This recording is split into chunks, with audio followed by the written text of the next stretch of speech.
Ինչ է անելու հանրապետականը առաջիկա 5 տարիների ընթացքում, այլևս խորհրդարանում ներկայացվածություն չունեք, որպես ընդդիմադիր ուժ ինչ եք անելու։ Մենք 2018 թվականից հետո, Հայաստանում տեղի ունեցած հայտնի իրադարձությունից հետո 2 տարի հանրապետականը եղել է արտախորհրդարանական ուժ, եղել է բավականին ծանր եւ բարդ պայմաններում իր համար քաղաքական եւ նաեւ կուսակցական առումով, սակայն հանրապետականը սահմանել է իր օրակարգը, հանրապետականը շարժվել է իր օրակարգով, հետագայում նաեւ հնարավորություն ունեցել խորհրդարանական ընտրությունների մասնակցությամբ նաեւ մուտք գործել խորհրդարան։ Մեր չմասնակցությունը ընտրական process-ներին ունեցել է տարբեր պատճառներ, որի մասին մենք հրապարակային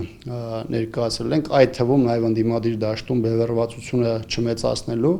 եւ նաեւ մեր չմասնակցությամբ, այսպես ասեմ, անմիջական չմասնակցությամբ նաեւ ընդդիմադիր հիմնական ուժերին աջակցելու առումով եւ առասարակ այս ընտրական ցիկլում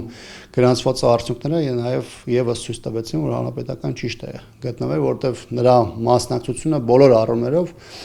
չէր կարող գործի որևէ ձևով օգտակար լինել։ Առաջիկա ժամանակահատվածում մենք նաեւ որոշակի, չասեմ դադար ենք վերցել, բայց որոշակի սպասումներ կա խորհրդարան մուտք գործած ուժերի հայտարարություններից, թե իրենք ոնց են շարժվելու, որովհետև դաշտում այսօր միայնակ գործելու հնարավորություն որևէ մեկ չունի, ունես հնարավորություն, բայց արդյունք արձանագրելու հնարավորություն չկա եւ շատ կարեւոր է, որպեսզի ընդդիմադիր ուժերը խորհրդարան մուտք գործող կամ չգործած խորհրդարանական կամ արտախորհրդարանական ուժերը կարողանան ընդհանուր օրակարգ ձևավորել, ընդհանուր նպատակների շրջանակներում եւ հասկանան, թե ինչպես են գործելու։ Այս տեսանկյունից շատ հստակ կարող եմ միայն ասել, որ հանրապետականի ակտիվության վրա սա որևէ ձևով չի ազդելու, խորհրդարանական ընտրությունների չմասնակցել է եւ հանրապետականը առաջիկայում եւս փորձելու է իր հնարավորությունները ներդնել ամեն դեպս այս պահին ընդդիմադիր հիմնական ուժերի կողմից հռչակված իշխանափոխության գործընթացին շատ ավելի մոտենալու համար։ Եվ շարունակում եք պնդել, որ իմպիչմենտի ճանապարհը միակ ճանապարհն էր Նիկոլ Փաշինյանին իշխանությունից հեռացնելու համար եւ ինչ եղավ այդպես էլ այդ գործընթացը դեռ արդիական է, խորհուրդ կտակ դիմեն այդ գնան այդ քայլին խորհրդարան անցած ուժերը, թե ոչ։ Խորհրդարան անցած ուժերից մեկի հիմնական դեմքերից մեկը ըստ էության ակնարկել է, որ մանդատ վերցնելու պարագայում այդ գործի նպատակահարմարությունը իրենց համար դիտարկել է։ Ավելին իմ դիտարկմամբ դա դիտվում է որպես մանդատ վերցնելու հիմնական մոտիվացիա։ Միգուցե դրա մասին առաջիկայում շատ ավելի բացվածքով կխոսեն, ամեն դեպս իմ տպավորությունն է այդպեսին եղել։ Որովհետև երբ որ մենք խոսում ենք խորհրդարանում ընդդիմադիր եւ իշխանական պատգամավորների տարբերության նվազման մասին 21-26 ցիկլի համեմատ, բնականաբար այդ տարբերությունը ոչ միայն կարևոր է սահմանադրական այդ process-ները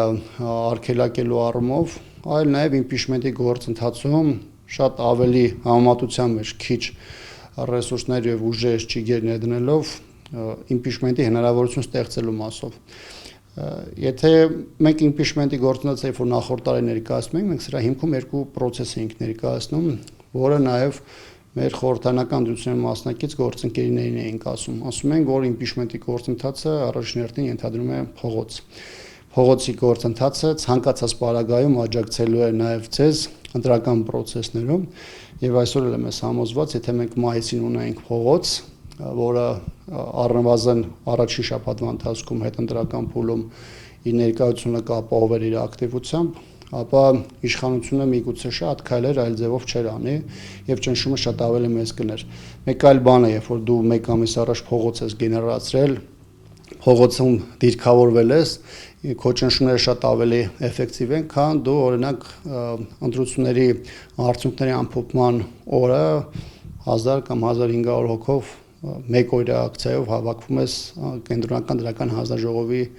դիմաց։ Այստեղ խնդիրը իմ ասածը որևէ մեկին մեղադրանք հնչեցնելը չէ, հատկապես այսօրվա բարդ իրավիճակում, որում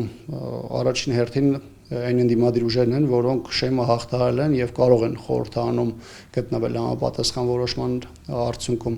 Խնդիրը այն է, որ պետք է չհապաղել, այսօր մենք խնդիր ունենք, այդ խնդիրը առաջին հերթին արագ որոշումներ են, 10 օր անցել է